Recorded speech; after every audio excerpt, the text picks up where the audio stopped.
BBM, sana po wag po kayo magsawang tumulong sa mga ganitong kondisyon po ng pasyente. Sobrang pasasalamat po ma'am kasi nung nalaman po namin na nagkaroon nga po ng leukemia yung anak ko.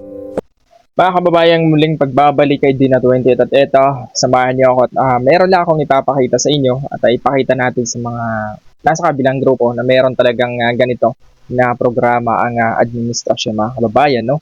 So tara, samahan niyo ako at panoorin natin to. So please pa-comment nga lang dito sa baba kung taga saan kayo at para malaman naman natin kung saan ba abot tong video natin mga kababayan. At siyempre, doon sa solid na sumusuporta sa administrasyon, pa-comment nga dito mga kababayan yung mga loyalista. Maraming salamat sa inyong tunay na pagsuporta sa administrasyon. So tara, huwag na natin patagalin doon, panoorin natin ito mga kababayan.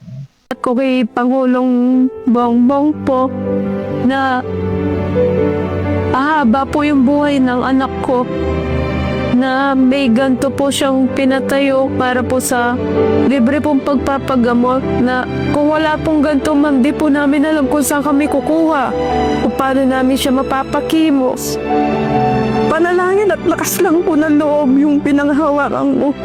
Sa kasadapat po sa lahat ng tumutulong sa amin, kay nanay sa gobyerno,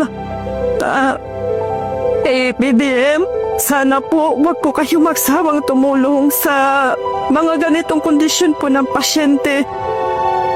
Ito po yung bunga at panibagong pag-asa na yung mga ganyang klaseng pasyente, hindi na po mababahala kung saan sila kukuha ng ganito.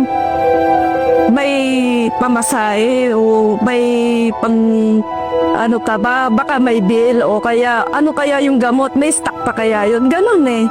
Ganon yung lagi namin iniisip.